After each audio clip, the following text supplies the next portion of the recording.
Invito a abrir la Biblia en el libro de Romanos, en la carta a los Romanos, capítulo 5, versículos del 1 y 2. Romanos capítulo 5, versículos 1 y 2.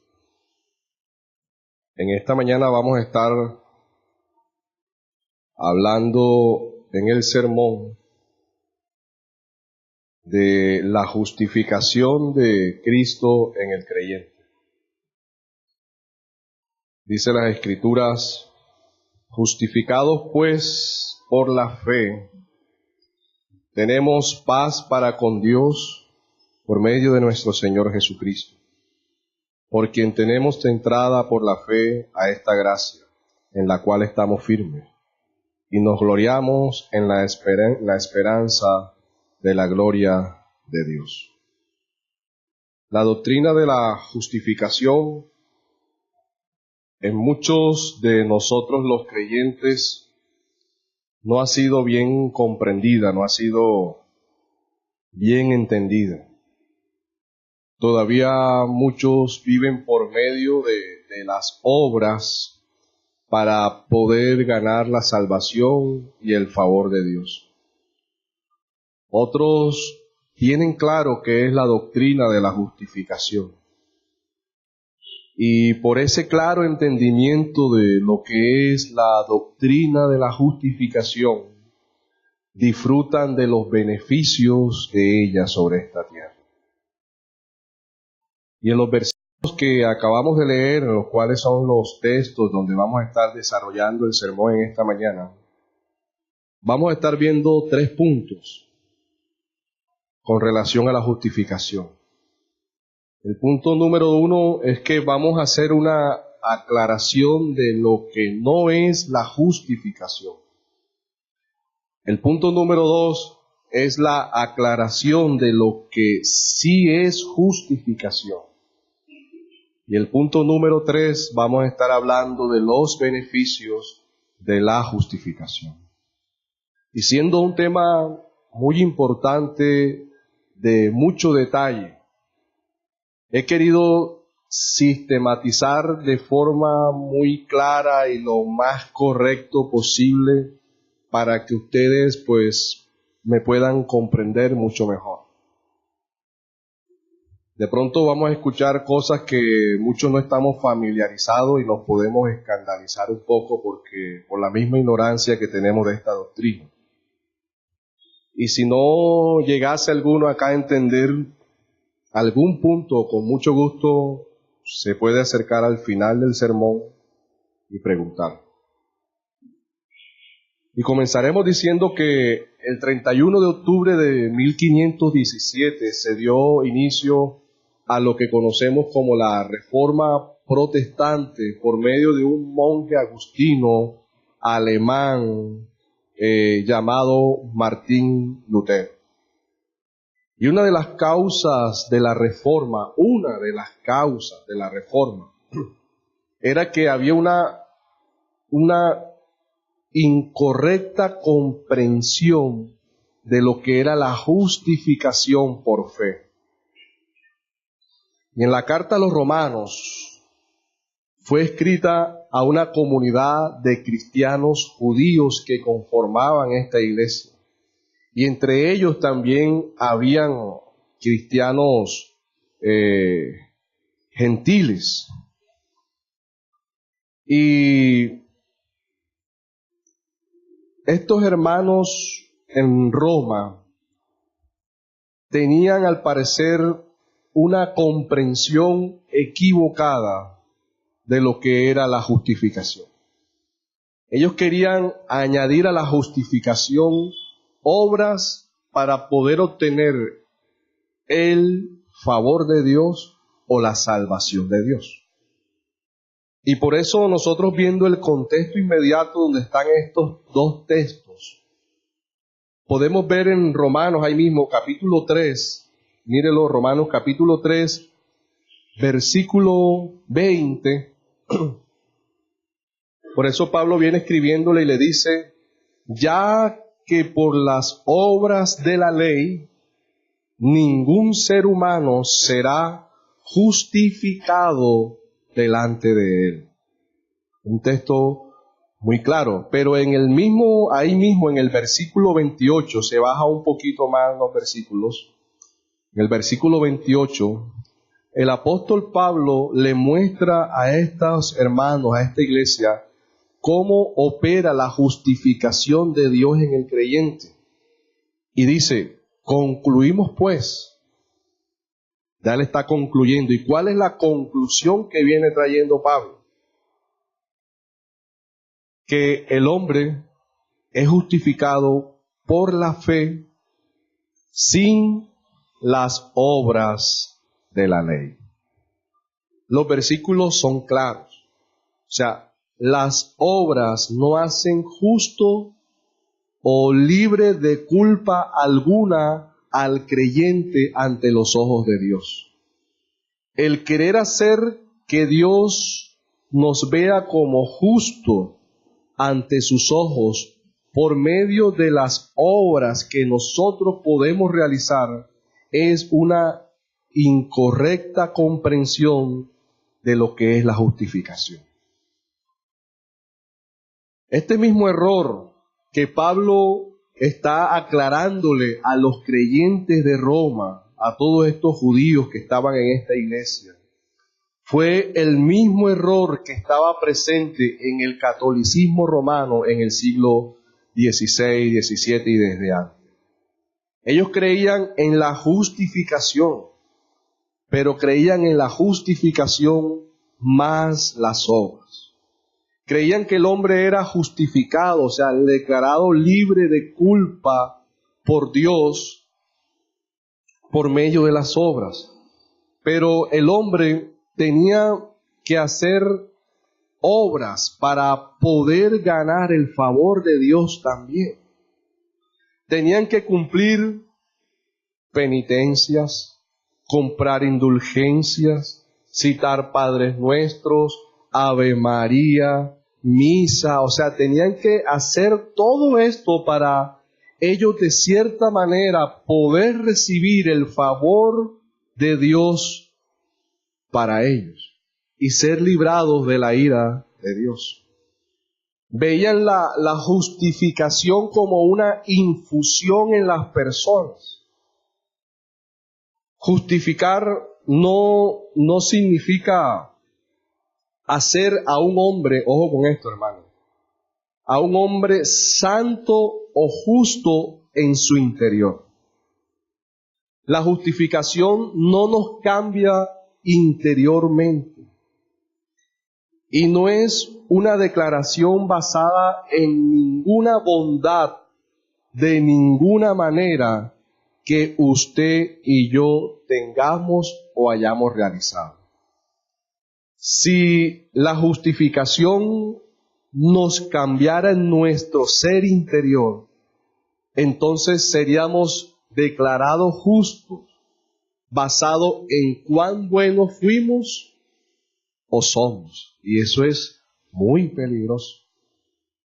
Nuestro ser sí es cambiado por el nuevo nacimiento, donde comienza el proceso de la santificación, y este proceso es un proceso progresivo, el cual se mantiene en nuestras vidas o es visto en nuestras vidas por medio de las obras, como es la conducta, el buen testimonio, el uso correcto de los medios de gracia, como son la oración, el ayudar a los necesitados, la lectura de las escrituras, las predicaciones y demás. Pero eso no nos justifica ante Dios, no nos hace ver menos culpable ante Dios. Eso no nos hace ver inocentes ante Él. Y muchos confunden lo que es la justificación con el proceso de la santificación. En la justificación no hay lugar para nuestras obras. Pero en la santificación, la importancia de nuestras propias obras son inmensas.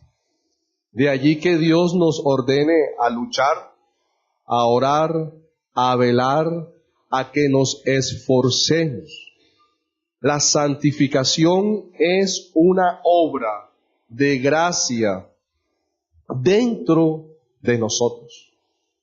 Pero la justificación es un acto, hermanos, un acto de gracia de Dios hacia nosotros.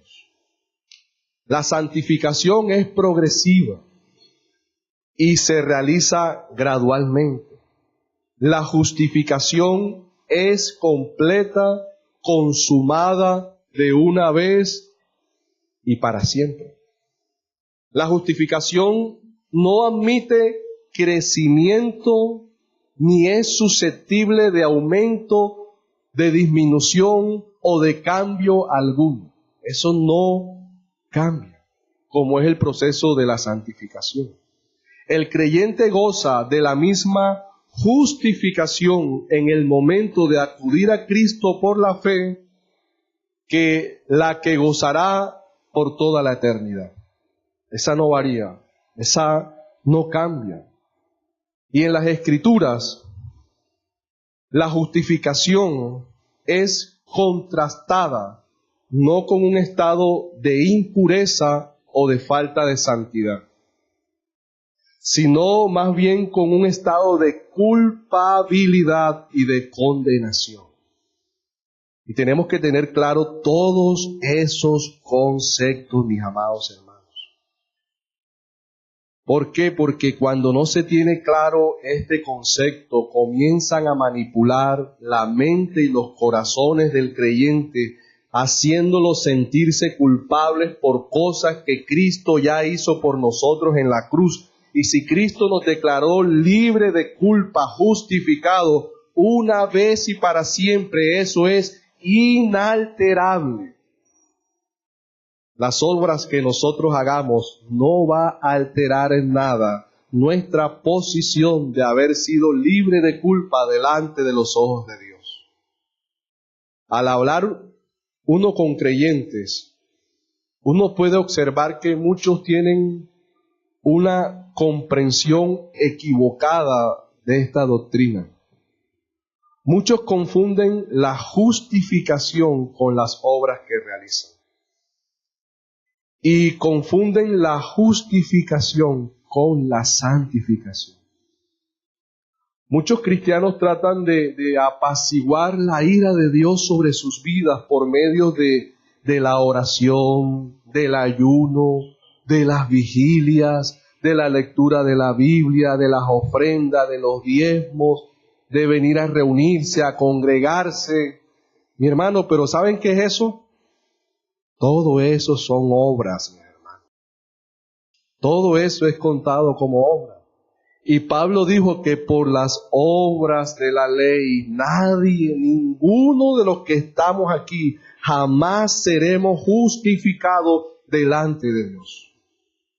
Muchos creen que llevar un buen testimonio y de ayudar a los pobres, ya eso es suficiente para recibir el favor de Dios. Pero ¿saben qué es eso también? Eso es obra. Y si todo lo anterior no me justifica y no me hace ganar el favor de Dios, entonces, ¿qué es la justificación? Y esa pregunta da paso a nuestro segundo punto. Y nuestro segundo punto es una aclaración de qué es la justificación. El versículo 5 del capítulo 5, el versículo 1, que comenzamos leyendo, podemos volver a ese mismo texto. Dice, justificados pues por la fe, tenemos paz para con Dios por medio de nuestro Señor Jesucristo. Y primero dice justificados.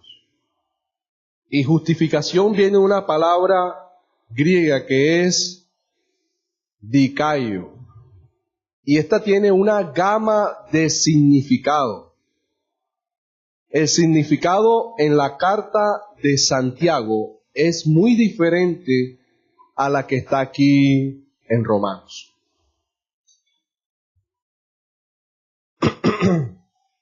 Perdón.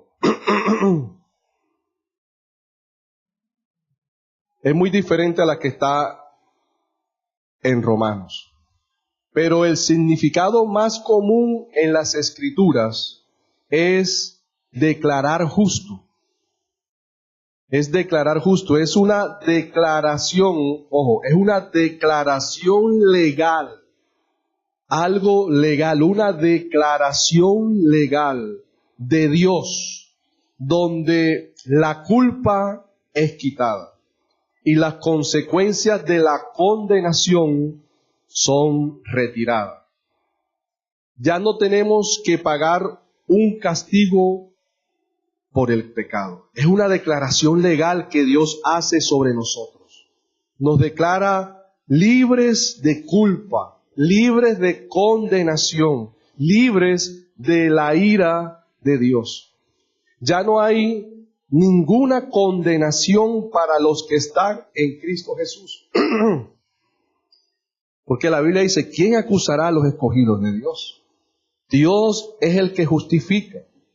Dios nos ve libre de toda condenación. En este momento Dios nos ve libre de toda condenación por esa declaración de justificación que ha dado sobre nosotros.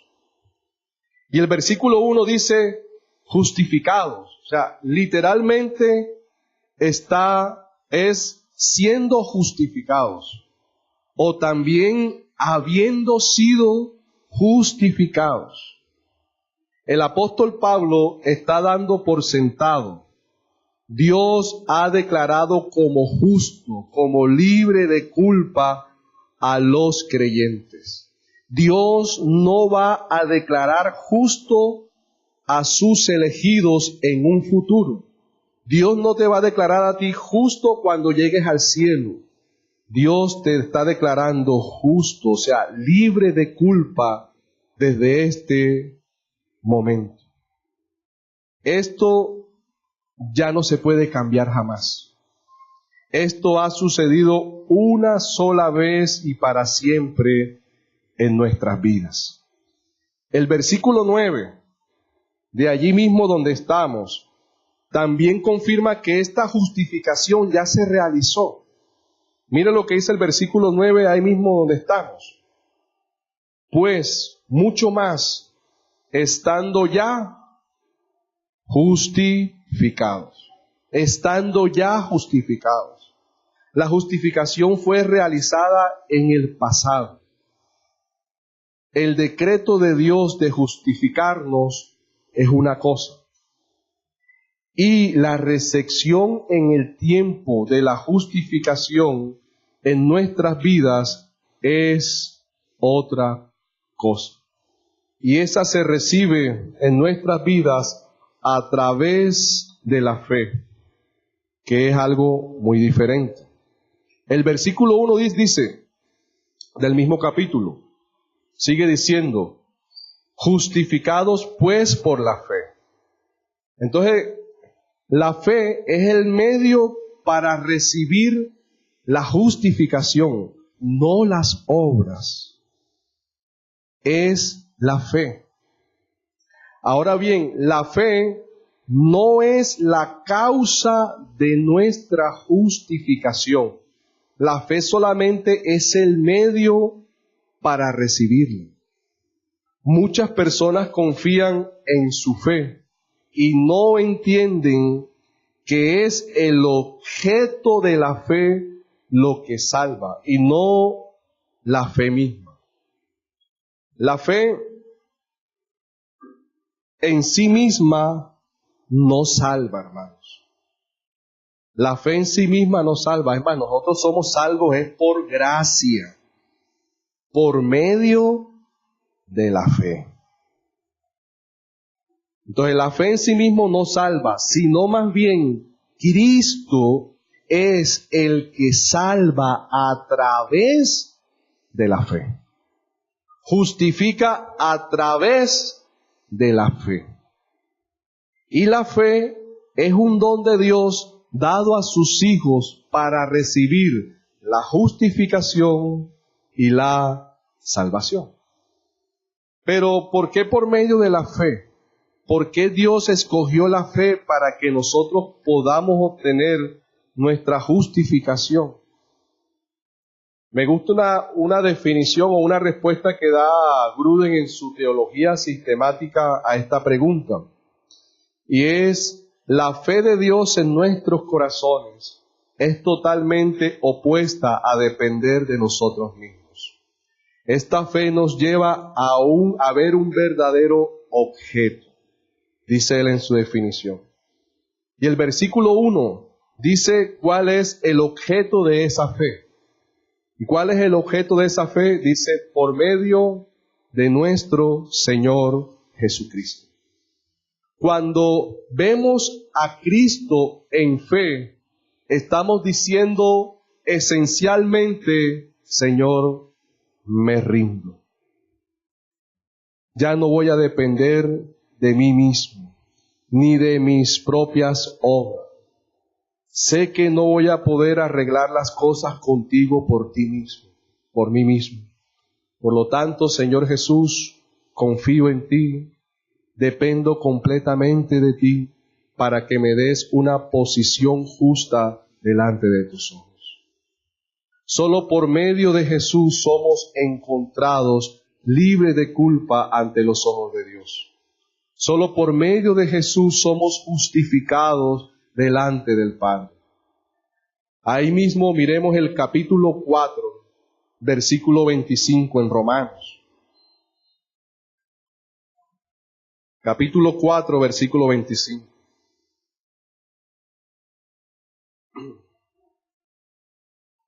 Dice: el cual fue entregado por nuestras transgresiones y resucitado para nuestra justificación.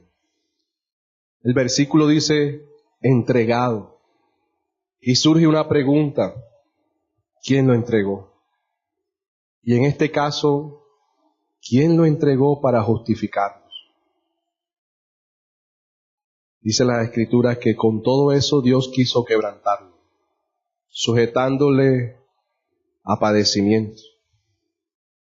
Y dice Hechos también que verdaderamente se unieron en esta ciudad contra tu santo Hijo Jesús, a quien ungiste.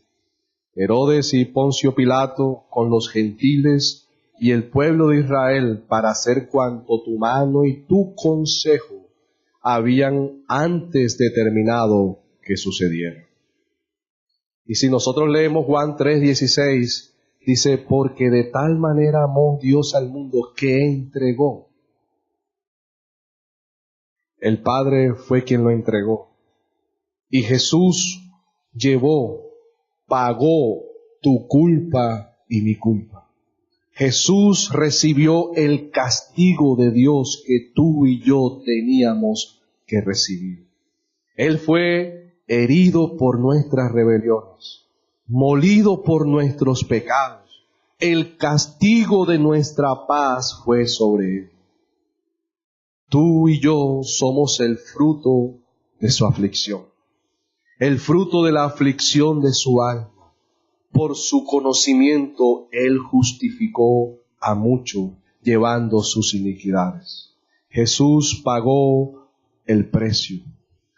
Nuestra culpa fue quitada. No somos aceptos delante de Dios por nuestras obras. No somos perdonados por nuestras obras. Solo somos aceptados delante del Padre por medio del sacrificio de Jesús. Dios desde la eternidad determinó castigar el pecado, no en la persona de los elegidos, no en la persona tuya, no en la persona de ti, ni en mi persona, sino en la persona de Cristo. Cristo pagó por nuestros pecados, pasados, presentes y futuros. Él ya pagó por nuestros pecados, pasado, presente y futuro, hermanos. Si no fuera así, nuestra libertad de la condenación no sería completa. La culpa persistiría siempre sobre sus hijos. La justificación fue realizada una sola vez y para siempre. Bajo esa figura o declaración legal, Dios en este momento, hermano, en este momento, Él ve a sus hijos, te ve a ti y me ve a mí, libres de culpa por medio de la sangre de Jesús. Por eso nosotros podemos acercarnos libremente delante del trono de la gracia y no ser consumidos, aunque en nuestra mente todavía hay pecado, y podemos acercarnos ante la santidad de Él y la ira de Dios no cae sobre nosotros. Porque la declaración de justo está en nuestras vidas por medio de Jesús. Los verdaderos creyentes jamás serán condenados, ya que los que han sido justificados, la culpa ha sido retirada. ¿Quién acusará a los escogidos de Dios? ¿Quién te podrá acusar a ti, hermano? ¿Quién te podrá acusar a ti porque tú no realizaste una obra para alcanzar el cielo? Si Jesús ya te ha declarado libre de culpa, ¿quién podrá acusar a los elegidos de Dios? Dice la Escritura, nadie, ninguno, porque eso depende es de lo que Cristo Jesús hizo en el Calvario, y no entenderlo de esa forma todavía nos amarra a vivir bajo la ley y no bajo la gracia. Cristo pagó por todo eso. Ahora, los verdaderos creyentes sabemos que jamás serán condenados, ya que han sido justificados, la culpa ha sido retirada.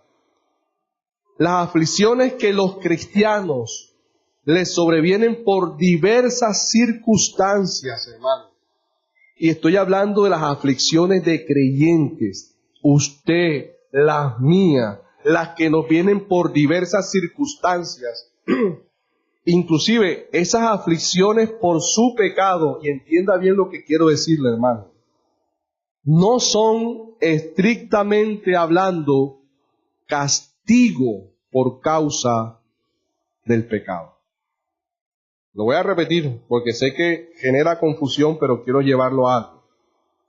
Las aflicciones que los cristianos les sobrevienen por diversas circunstancias, inclusive por su pecado, estoy hablando de cristiano,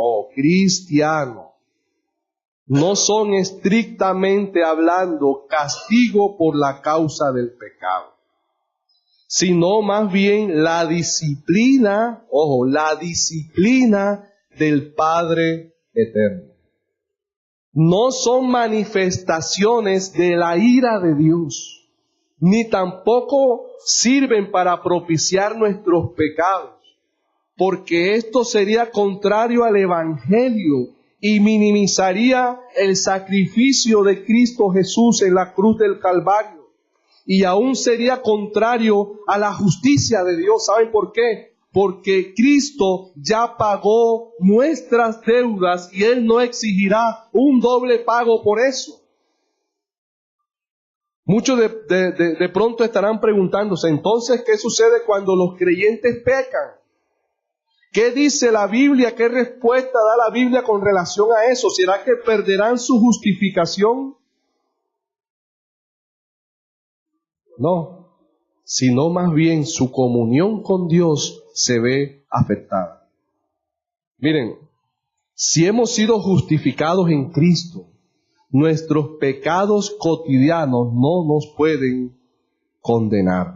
Ay, pastor, ¿será que estoy aquí creciendo en gracia? No, hermano.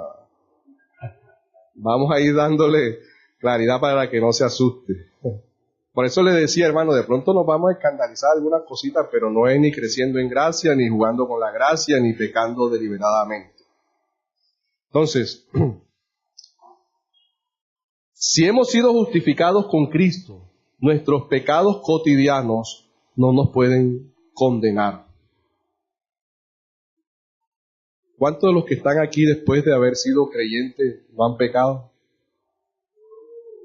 ¿Cuántos no han pecado en su mente sin llevar a cabo el acto?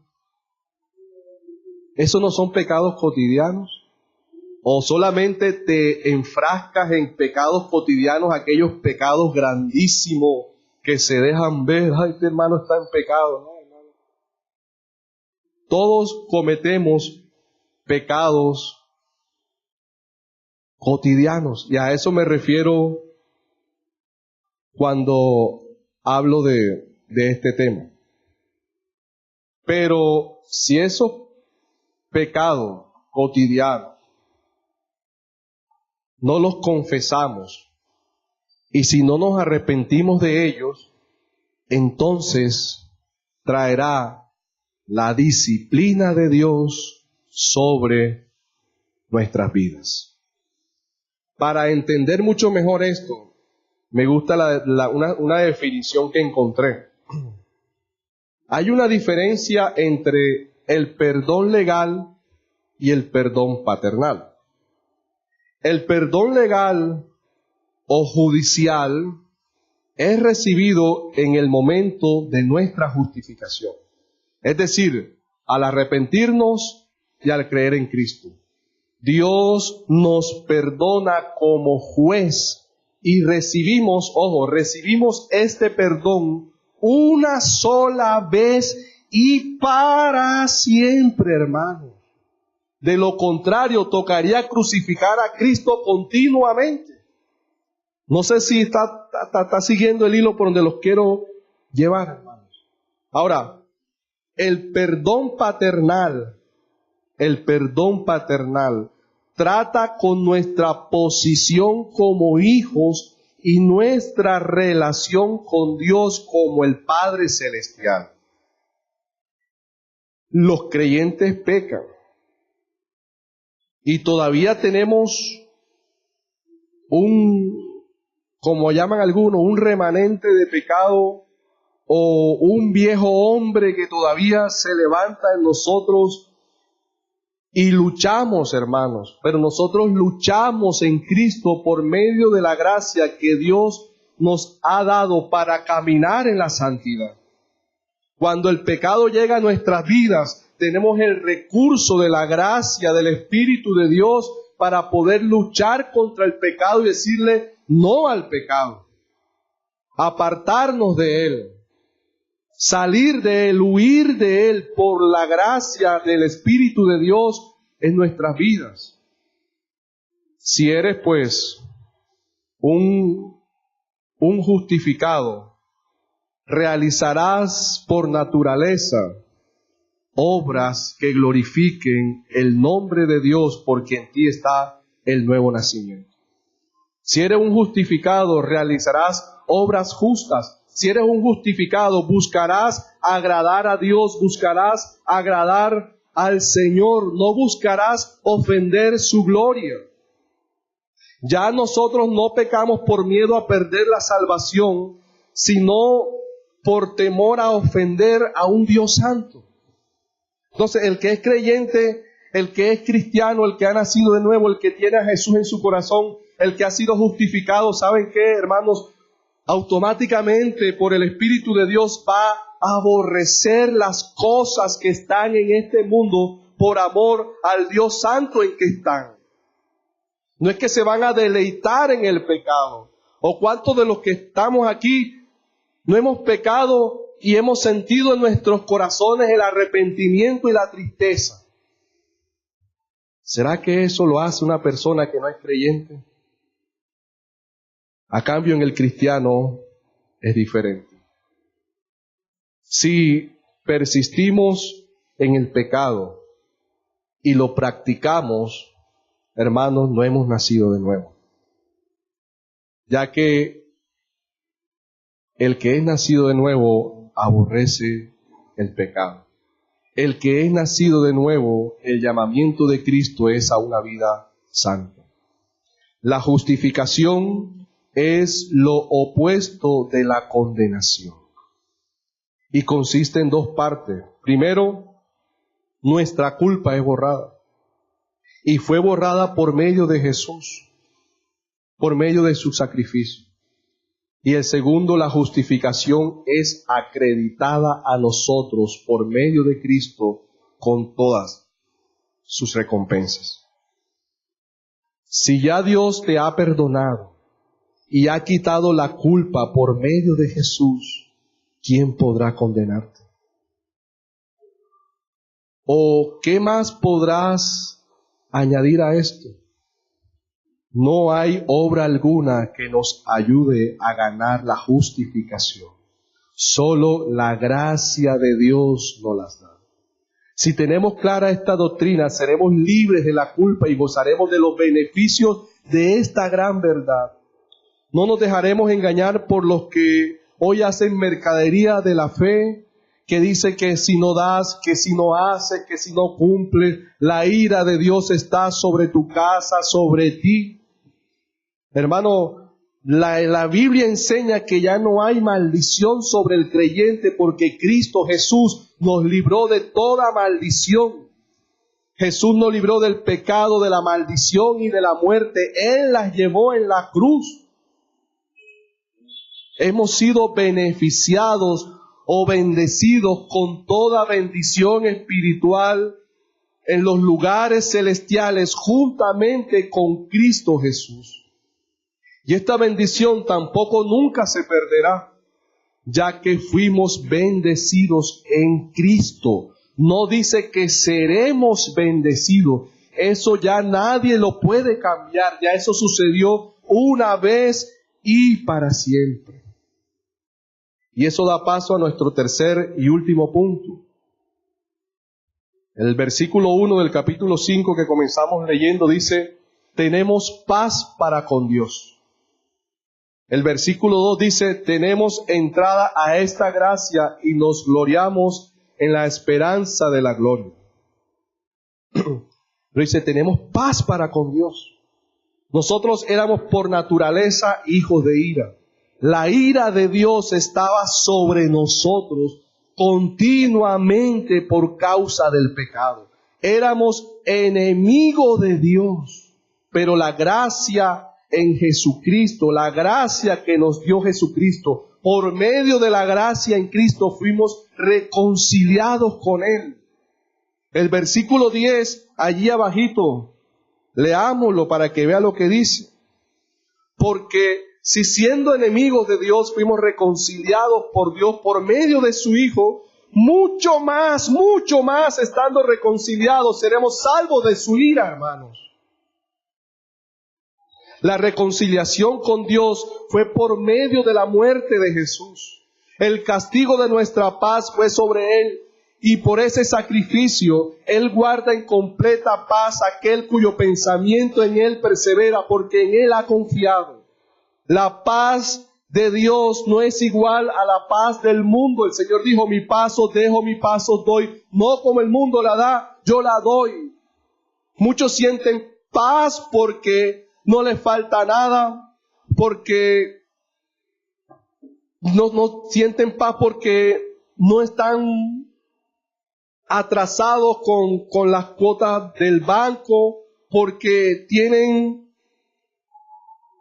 una buena casa, un buen carro, un buen apartamento, porque tienen un buen trabajo, porque tienen unos buenos ingresos. Muchos sienten paz porque hoy se acuestan y saben que mañana van a encontrar el desayuno, el alimento, van a tener para poder gastar en las cosas básicas que tenemos. Y muchos sentimos paz por todas estas cosas. O porque cumplen con unas normas de vida religiosa. Otros sienten paz por todo lo contrario. ¿Y quién no siente paz cuando tiene todas las cosas? ¿Usted no siente paz? Yo sí. Esas cosas ayudan a sentir cierta tranquilidad. Mis amados, Muchas de esas cosas dan tranquilidad. Pero ¿saben qué, hermano? Hablando sinceramente, cuando entendemos la paz de Dios, todas esas cosas son basura ante el verdadero significado que obtenemos de paz por medio de la justificación.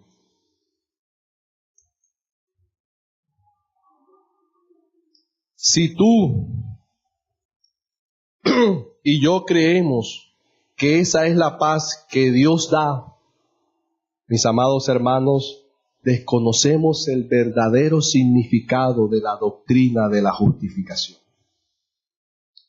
¿Usted sabe cuál es el verdadero significado de la paz que da el Señor? ¿Usted sabe cuál es ese verdadero significado que nos entrega las Escrituras, que nos enseña la Biblia?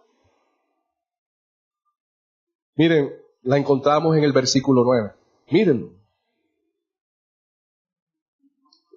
Versículo 9 dice: pues mucho más, estando ya justificados en su sangre, por Él, seremos salvos ¿de qué, hermanos? Salvos de la ira de Dios. Estar a paz con Dios es haber sido librado de su terrible ira. Si no entiendes el verdadero significado de la paz que recibimos por medio de la justificación, pídele perdón a Dios, ya que no le has dado la gloria a Él y has ignorado el verdadero sacrificio de Cristo en la cruz. Solo por medio de Jesús podemos disfrutar de esta gracia. De la gracia de habernos quitado la sentencia de la condenación que pesaba sobre ti y sobre mí. El versículo 2 dice: por quien también tenemos entrada por la fe a esta gracia, en la cual estamos firmes, y nos gloriamos en la esperanza de la gloria de Dios. Quiero terminar con el Salmo 113, versículos 5 y 6. Salmo 113, versículos 5 y 6. Les invito a leerlos.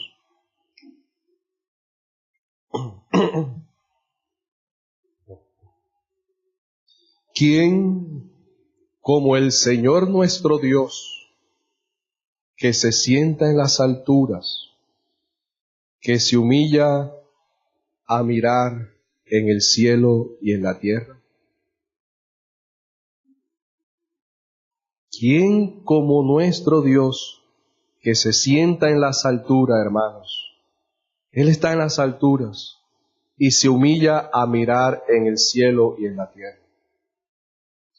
Dios solo con mirarnos se humilla, hermanos. Solo con vernos Dios se humilla.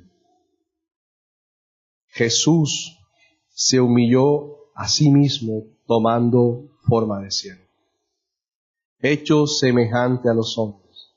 Eso fue una humillación para Él. El llevar nuestros pecados, el pagar nuestras culpas, el recibir todo el castigo de nuestra culpa, fue una humillación para nuestro Señor. El que Dios se haya humillado a mirarnos fue de pura gracia de Él para nosotros. No depende de nosotros para Él, es de lo que Él hizo a favor de nosotros en inclinar su cabeza para poder vernos a nosotros pecadores sobre esta tierra, posar sus ojos sobre pecadores como tú y como yo, y que Dios nos hubiese visto y nos hubiese favorecido con esta salvación tan grande que tenemos, hermanos. Nosotros somos bienaventurados. El que Él nos hubiese visto, hermano, eso tiene que humillar nuestros corazones delante del trono de aquel que es todopoderoso y brotar nuestros corazones y nuestra boca de alabanza, de adoración, de exaltación por eso. Él se humilló a vernos. ¿Alcanzamos a comprender esto, hermano? ya que siendo aún pecadores, Cristo murió por nosotros. Y en esto consiste el amor, no en que nosotros hayamos amado a Dios, sino que Él nos amó a nosotros, enviando a su Hijo en propiciación por nuestros pecados. Y ahora nosotros le amamos a Él, porque Él nos amó primero a nosotros. En el capítulo 5, versículo 17 de Romanos, la parte final, habla de la justicia de Dios como un favor. Y habla de el don de la justicia. No hay obra alguna para justificarnos delante de Dios, para buscar el favor de Dios. Solo Jesús es el único camino para disfrutar de todos estos beneficios. Solo por Jesús tenemos entrada a esta gracia, en la cual nos gloriamos, en la cual nos llenamos de esperanza, de su gloria, de gozo, de alegría, de felicidad sobre esta tierra, hasta que partamos con Él un día para estar en la eternidad. En esta mañana vimos 3 puntos. Una aclaración de lo que no es la justificación. Una aclaración de qué es la justificación y los beneficios de la justificación. Les invito a que oremos. Amado Padre que estás en gloria y majestad, gracias te damos por Jesucristo en esta hora. Gracias por tu palabra, Jesús. Tu palabra nos hace libres, Señor. Tu palabra nos hace libres, Jesús. Y conoceréis la verdad, y la verdad os hará libre. Y tú dijiste, Señor, yo soy la verdad. Solamente tú, Jesús, puedes hacer verdaderamente libre el corazón del hombre. Solamente tú puedes verdaderamente liberar al ser humano. Es tu palabra, Señor. Sin tu palabra estamos muertos, Jesús. Gracias por tu palabra, Señor. Gracias por ella, Jesús. Gracias porque hoy podemos disfrutar, Señor, de esta salvación tan grande que tenemos en esta tierra. Oh, gracias, Jesús, porque ni el diablo mismo puede condenarnos, Señor. Ni ningún hombre puede condenarnos. Ni nuestras obras pueden salvarnos. Oh, gracias, Jesús, por esta salvación. Gracias por tu gracia, Señor, que nosotros no siendo merecedores de ella, tú nos las diste. Oh Jesús, tú posaste tus ojos sobre nosotros, Rey. Tú, oh Jesús, nos miraste, Señor. No siendo nosotros dignos de la salvación. Nuestros pecados han sido perdonados. Cualquiera, Señor, que hayan sido nuestros pecados, han sido perdonados en ti, Jesús. Gracias, Señor. Gracias, Jesús. Ahora tu Espíritu Santo nos ayuda a vivir en santidad, a luchar, a dar la buena batalla, a pelear, Señor, a mortificar nuestros pecados hasta que tú veas, a mortificar nuestra carne hasta que tú vengas, hasta que tú regreses, Señor. Bendito sea tu nombre para siempre. Bendita sea tu gloria. En Jesucristo oramos y te damos gracias. Amén.